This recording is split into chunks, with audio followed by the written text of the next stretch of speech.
Len Wo Mwet Ko Shrai. Remember the time the Wright brothers went from zero to hero? Strike that. Reverse it. From hero to zero after pioneering the first flight? So how did the fathers of flight threaten national security and become public enemy number one? That is principle of abundance number 3, contribution versus competition, and both have their value. See, the Wright brothers, they had a problem. They weren't the only ones fascinated with flying.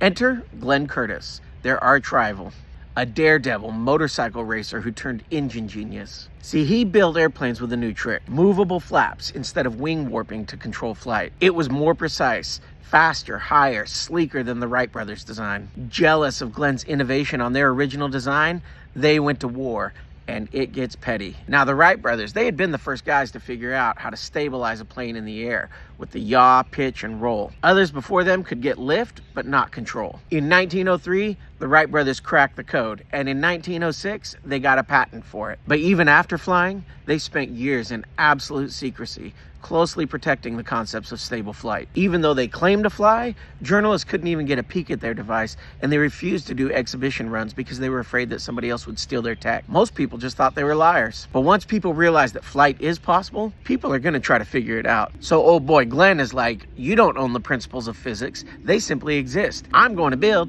and you can't stop me. Now it's 1909. Human flight was big news. 6 years ago. Now, you would think that industry, military, and government leaders would see the incredible potential of this tech, and they did, but nobody wanted to touch it.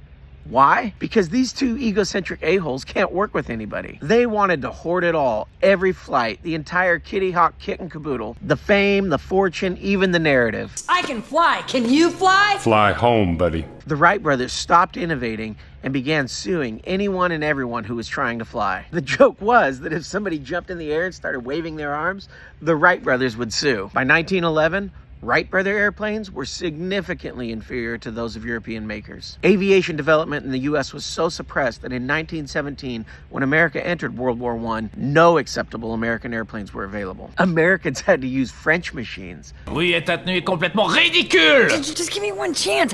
Now, when we think about what we might have been able to accomplish if we had been able to devote this time to experiments, we were very sad. It's always easier to deal with things than with men. He's absolutely right. But going it alone will also absolutely limit progress. But if you bring in some force multipliers and get some industry insiders behind it, boom.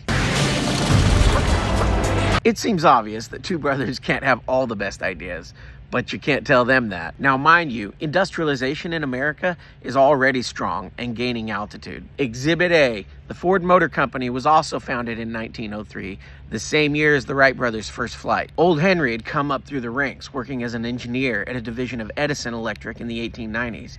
He was exposed to Edison's big ideas. He understood that to scale and create real value, it would require many, many, many others. In 1908, he launched the Model T. His sole obsession was driving the price as low as possible, creating the best bang for the buck. He was so good at streamlining the process that by the 1920s, he was profitably selling it for $260, making it truly affordable to American families. Valuing others' contributions, Ford raised wages from $2.34 a day to $5. This welfare capitalism was new to the industry, but it worked like a charm. It brought in the best talent and significantly reduced high-cost turnover. But back to planes. It was World War I that forced the courts to create a blanket patent pool that the industry could pay into to start making airplanes. But the American aviation industry was already more than a decade behind. The Wright brothers were the wrong brothers, and their need for control had cost the nation a significant tool for the economy and the war. Although the Wright brothers' individual impacts had global ramifications, most of our impacts remain relatively local, but that doesn't mean they don't matter. On a bell curve, we all possess some levels of each of these traits. It's easy to demonize the traits on the left, but those traits also drive us to improve, build more, achieve. They're not all bad, but left unchecked, they can easily become toxic. Most of us exist somewhere in the middle. Just like the Wright brothers, we love competition and we love winning. I'm no different. Although I recognize the competitive nature and brutality of it, I love the UFC. The egos, the story arcs, the rise and fall of champions. We worship these top performers. Why? Winning feels amazing. It's dominance, it's powerful and exhilarating. All of us crave it because in the end, all of us are fairly narcissistic.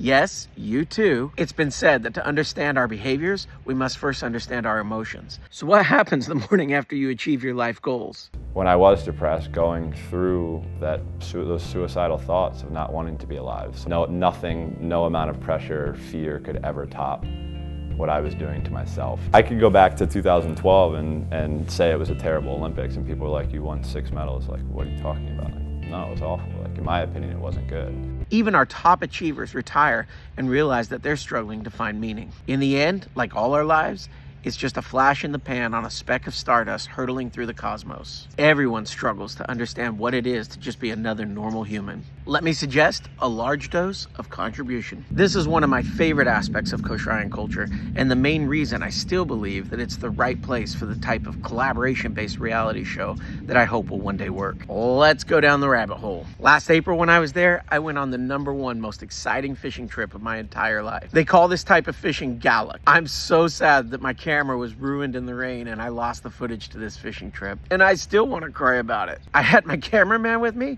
but he didn't want to go out. For good reason. He's probably smarter than me.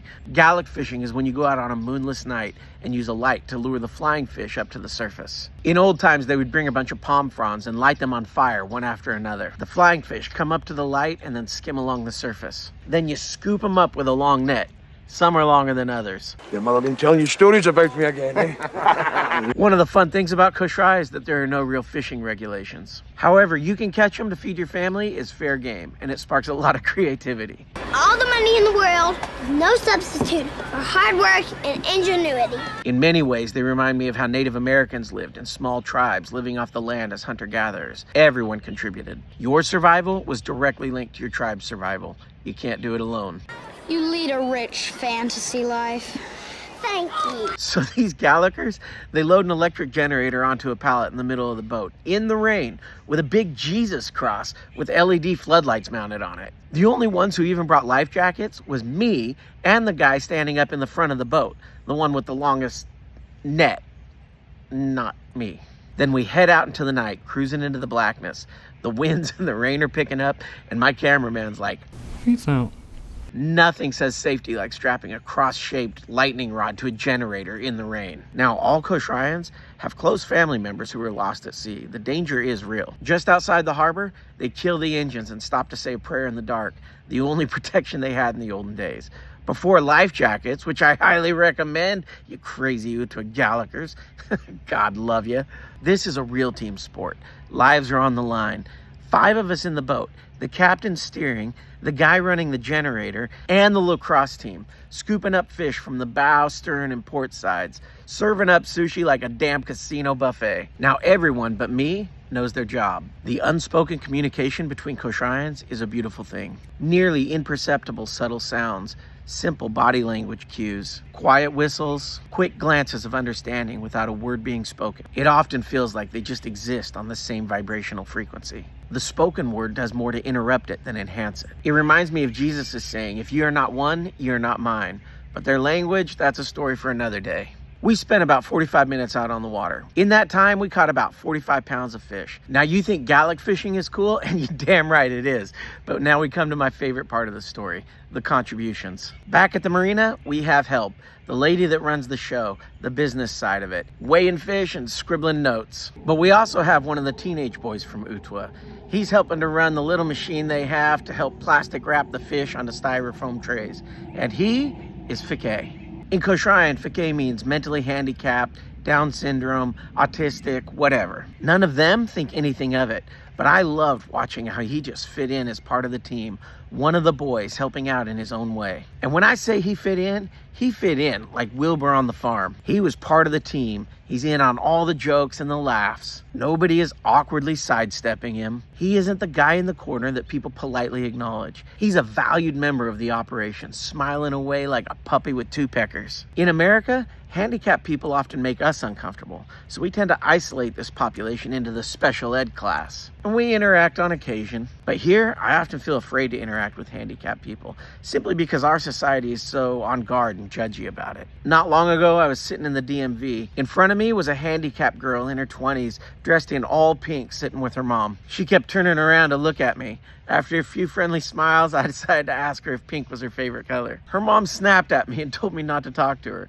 It kind of made me sad. I know that her mom is just trying to protect her, but that's kind of the point. In our society, her mom feels like she has to protect her. So when someone is trying to be kind and friendly, she perceives a threat and shuts it down. No hard feelings, of course I'm going to respect that. But it was awkward to have to pretend to ignore her daughter, who was just trying to find a friend at the miserable DMV, and maybe I was too. But on Koshrai, Fek'ay people are just woven into life. They interact, laugh, play, work, and pray right alongside everyone else. They are a valued member of creation. Why is it so different there? A little further down the rabbit hole. Mental disabilities were an aspect of Koshraian culture that I experienced as a young missionary as well. Back then, there was a Fek'ay guy named Pato who has since died. A lot of people called him Jukebox, and he was a mover. You'd bump into him everywhere you go. He'd ask for a quarter, and then he'd sing you a song. And he had a deep, booming voice. He never knew the words, but he knew the tunes. From Elvis to Britney, he could sing it all. Despite his handicap, he was loved everywhere he went. He would wander the island singing, and people would feed him, give him cigarettes and coins just to have him around. It's unconfirmed, but I even heard that he had some romantic connections along the way. You little rascal. One day, me and my missionary buddy are hitchhiking, and we jump in the back of this truck, and there's Jukebox, cruising the island wearing nothing but a towel. Full man spread on display, the whole enchilada, and he's just belting out, singing away. A honka honka burning love. I said a honka honka burning love. Pato, Jukebox, he was different, but not inferior, and certainly not worthless. His contribution was unique. It was nothing more than smiles and laughter that come with a rough rendition of Elvis where the words are a little off. What is it about Fek'ay people that's just so damn happy? I've never seen malicious behavior from Fek'ay people. Even when they are being mistreated, they seem to get sad, but not mean. Like they would rather absorb that wound than project it onto somebody else. They absolutely have lessons to teach the rest of us. The universe often acts like a mirror, reflecting back to us what we're putting out. One thing that all people struggle with is feeling valued.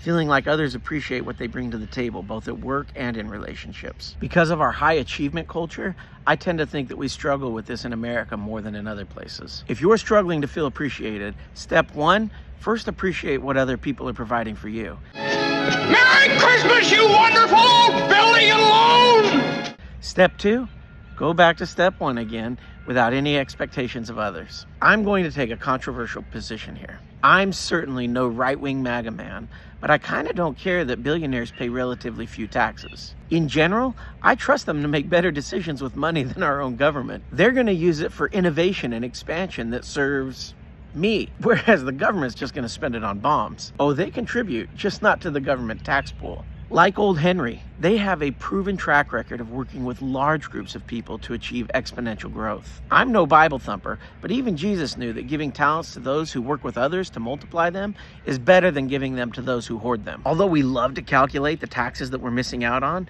we fail to calculate the massive contributions these innovators have given us. The millions of jobs they create, allowing us to pay rent, feed and educate our children. The advancements of science and innovation increased global life expectancy from 32 years old in 1900 to 73 years old in 2023.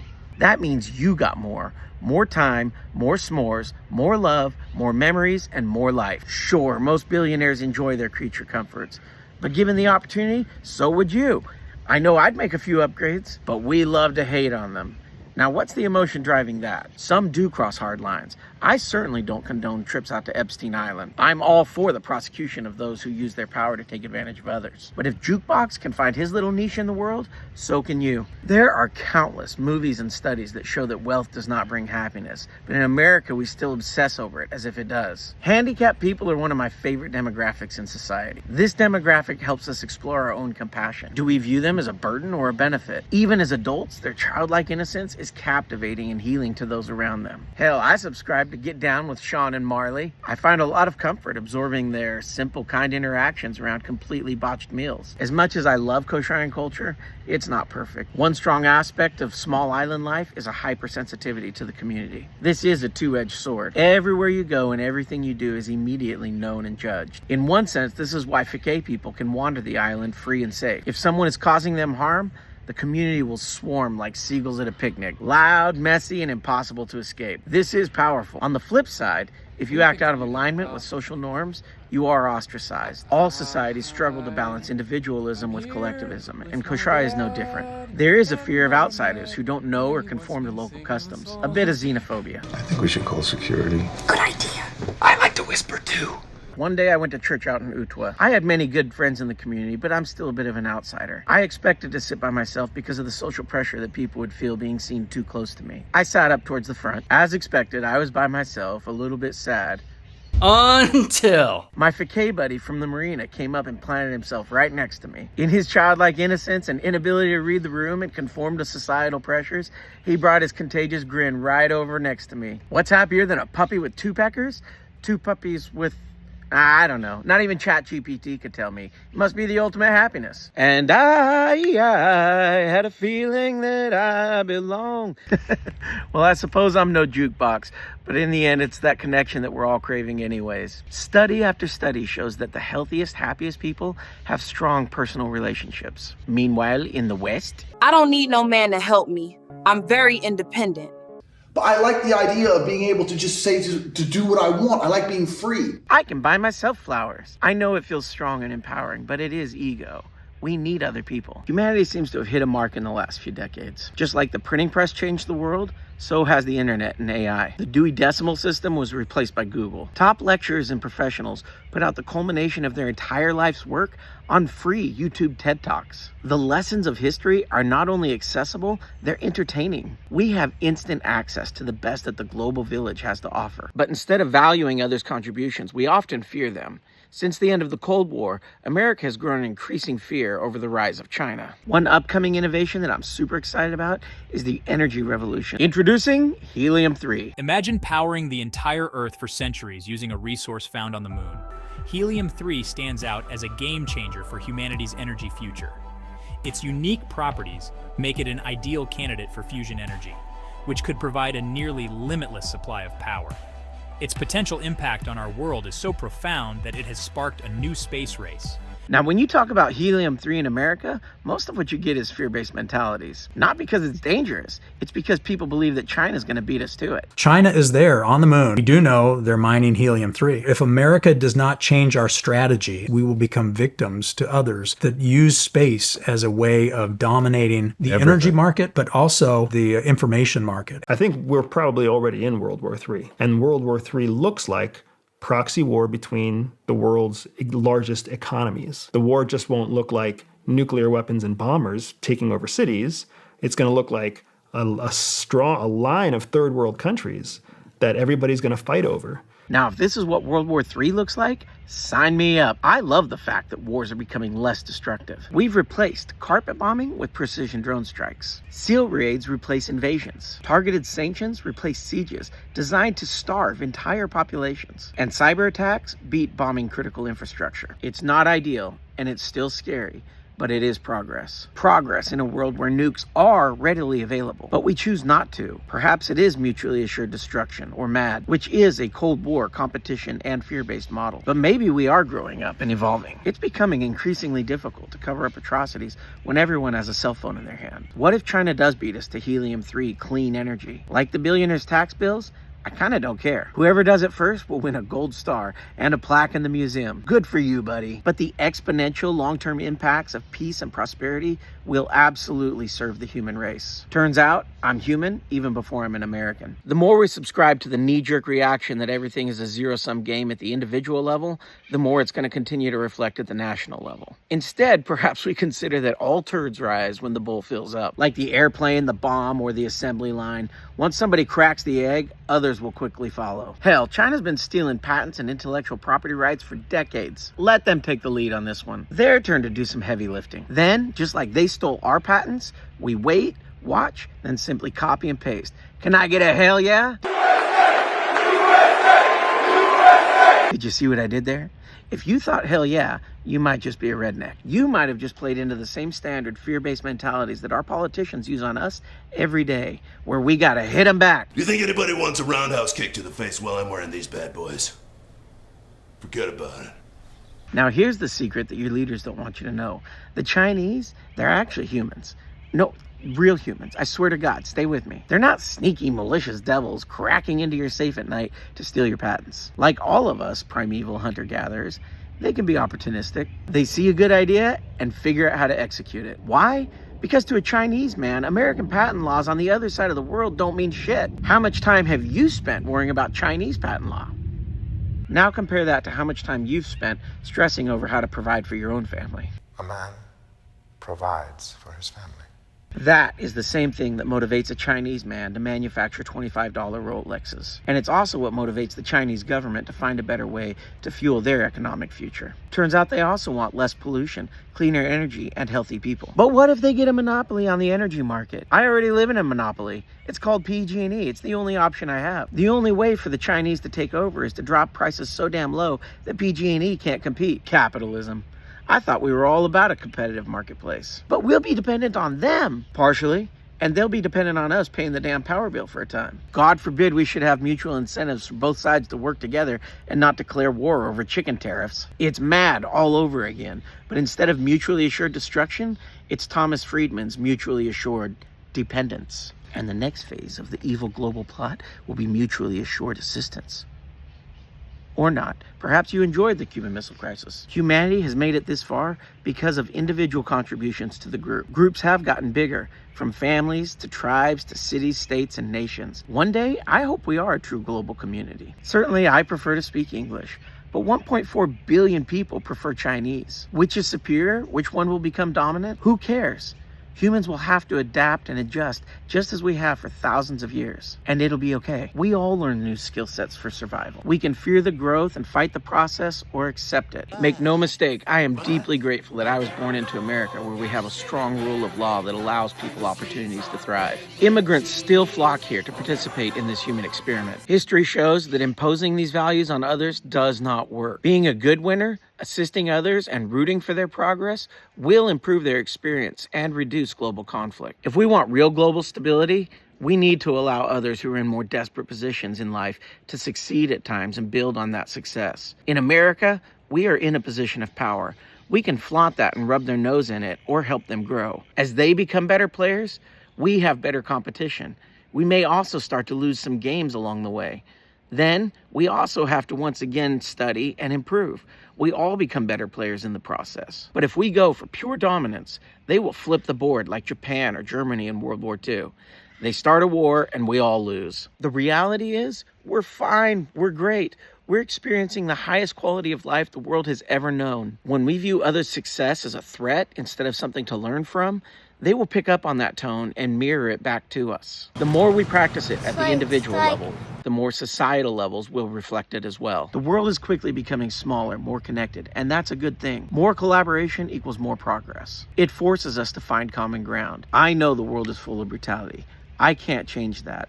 But let's look for opportunities to soften it, even by 1%. Those contributions add up. I believe we've already entered the world of exponential growth. Let's not squander it with a real World War III. Contribution over competition. Practice it in your own life. It does spread. Building an abundance of connection with small but meaningful contributions are what build vibrant, healthy, balanced societies with meaningful existence. That is why a young, primitive culture like Koshrai still holds the key to humanity's future. One world, one human race, and one future. What do you want it to be? That's it. That's all I have to say about that.